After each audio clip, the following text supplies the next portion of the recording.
तुझे दर ते खुदा मां घोरां थो दुआ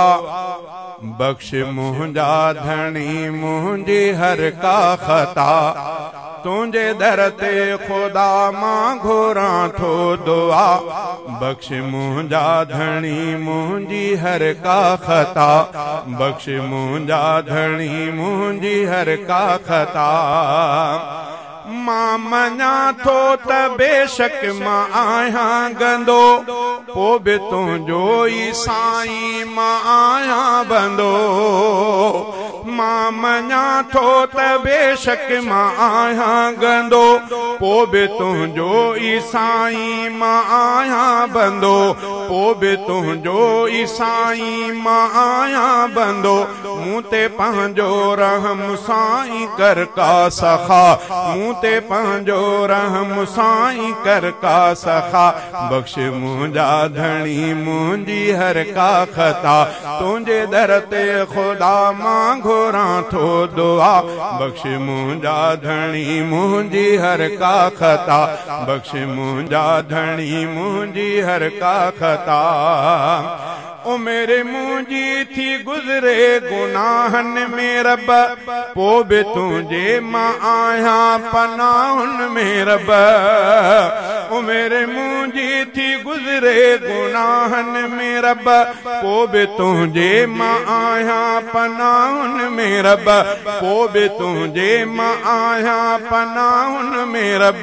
छो जो मालिक मिठो तूं आ साईं सचा छो जो मालिक मिठो तूं आ साईं सचा बख्श मुंहिंजा धणी मुंहिंजी हर का खता तुंहिंजे दर ते खुदा मां घोरां थो दुआ बख्श मुंहिंजा धणी मुंहिंजी हर का खता बख्श मुंहिंजा धणी मुंहिंजी हर का खता ॾोह केॾा करे जो थो तोड़े अचे तंहिंखे बख़्शिश सां साईं छॾे थो वॾे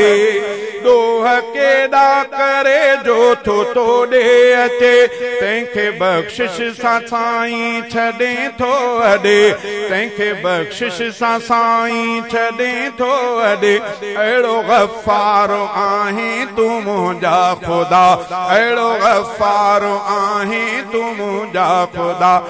बख्श मुंहिंजा धणी मुंहिंजी हर का खता बख्श मुंहिंजा धणी मुंहिंजी हर का खता मूं ते पंहिंजे हबीबनि जे सदके खणी रहम कर बाझ कर का इनायत धणी मूं ते पंहिंजे हबीबनि जे सदके खणी रहम कर बाझ कर का इनायत धणी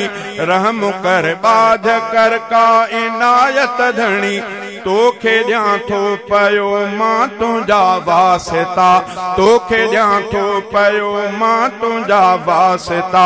बख्श मुंहिंजा धणी मुंहिंजी हर का खता बख्श मुंहिंजा धणी मुंहिंजी हर का खता तुंहिंजे दर ते खुदा मां घोरां थो दुआ बख्श मुंहिंजा धणी मुंहिंजी हर का खता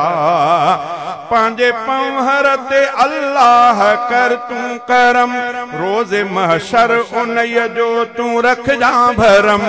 पंहिंजे पंवहर ते अल्लाह कर तूं करम रोज़े महशर उन्हीअ जो तूं रखजां भरम रोज़े महशर उन्हीअ जो तूं रखजां भरम हिया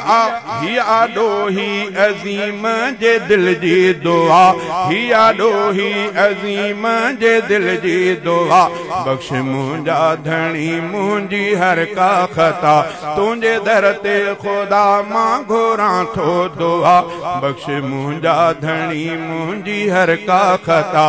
बख्श मुंहिंजा धणी मुंहिंजी हर का खता।